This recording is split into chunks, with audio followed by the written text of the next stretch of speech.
শেখ হাসিনার পতনের পর তার সরকারের প্রভাবশালী মন্ত্রী ও এমপিদের একের পর এক দুর্নীতি সামনে আসছে। শুধু মন্ত্রী এমপিই না, তাদের পরিবারের অনেক সদস্যদেরও দুর্নীতির কথা সামনে আসছে। এবার সামনে আসলো সাবেক স্বরাষ্ট্রমন্ত্রী আসাদুজ্জামান খান কামালের ছেলে শাফি মোদাচ্ছের খান জ্যোতির ধারাবাহিক দুর্নীতির খবর। আওয়ামী লীগ সরকারের প্রভাবশালী মন্ত্রী আসাদুজ্জামান খান কামালের ছেলে বাবার ক্ষমতার দাপট দেখিয়ে শত শত কোটি টাকা লুটপাট করেছেন। জানা যায়, শাফি মোদাচ্ছেরকে মেসার্স তিতাস বাণিজ্যিক প্রতিষ্ঠান নামে একটি কোম্পানির ব্যবস্থাপনা পরিচালক বানিয়ে রাখে তার পিতা সাবেক স্বরাষ্ট্রমন্ত্রী আসাদুজ্জামান খান কামাল। এই প্রতিষ্ঠানের নামেই চলত বিভিন্ন অনিয়ম ও দুর্নীতি। টেকনাফের মিঠা পানির ছড়া ১ নং প্লটে ৫.৫০৬৪ একর জমি কেনা হয় তার নামে। তাছাড়া লেঙ্গুর বিল মৌজায় একই কোম্পানির নামে লম্বরি ২ নং পোর্টে কোম্পানির নামে কেনা জমির মূল্য প্রায় ৫.৫ কোটি টাকা।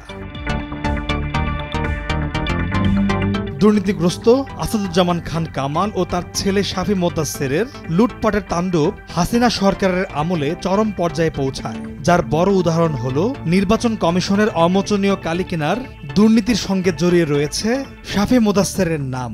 অনুসন্ধানে জানা যায়, দ্বাদশ জাতীয় সংসদ নির্বাচনের অমোচনীয় কালি কিনতেই ১,২৪,০০,০০০ টাকা ব্যয় করে শাফি মোদাচ্ছেরের সিন্ডিকেট। এছাড়া আরও ৬ কোটি টাকার অমোচনীয় কালি কিনে নির্বাচন কমিশন, যার টেন্ডার বাগিয়ে নেয় শাফি ও নির্বাচন কমিশনের সচিব জাহাঙ্গীর আলমের আত্মীয়ের যৌথ সিন্ডিকেট।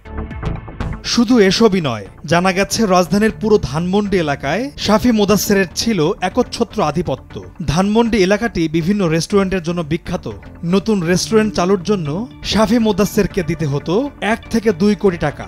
টাকা দিলে কোনো রকম যাচাই বাছাই ছাড়াই মিলে যেত রেস্টুরেন্টের লাইসেন্স। আর লাইসেন্স করতে বাবার প্রভাব খাটাতেন শাফি। শুধু তাই না, এসব রেস্টুরেন্ট থেকে যেসব চাঁদা নেওয়া হতো তাও এক হাতে সামলাতেন শাফি মোদাচ্ছের। প্রতিদিন ১.৫ কোটি টাকার চাঁদা তোলা হতো। ফুটপাতে ব্যবসা, বাজার, মাদক ব্যবসায়ী ও আবাসিক হোটেল থেকে উঠানো হতো এত টাকার চাঁদা। আর এই টাকা মন্ত্রীর হাতে পৌঁছে দেওয়ার জন্য দায়িত্ব দেওয়া হয়েছিল মন্ত্রীর এপিএস মনির সহ আরও ২ জনকে। এই টাকার মোটা অংশ পেতেন আসাদুজ্জামান খান কামাল, একটি ভাগ পেতেন তার ছেলে শাফি মোদাচ্ছের। এছাড়াও আইন শৃঙ্খলা বাহিনীতে যেসব নিয়োগ বাণিজ্য, টেন্ডার বাণিজ্য হতো তার মোটা অঙ্কের ভাগ পেতেন সাবেক স্বরাষ্ট্রমন্ত্রী আসাদুজ্জামান খান কামাল, আর এসব নিয়ন্ত্রণ করতেন তারই এপিএস মনির। তিনি এসবের একটি অংশ দিতেন সাবেক স্বরাষ্ট্রমন্ত্রীর ছেলে শাফি মোদাচ্ছেরকেও।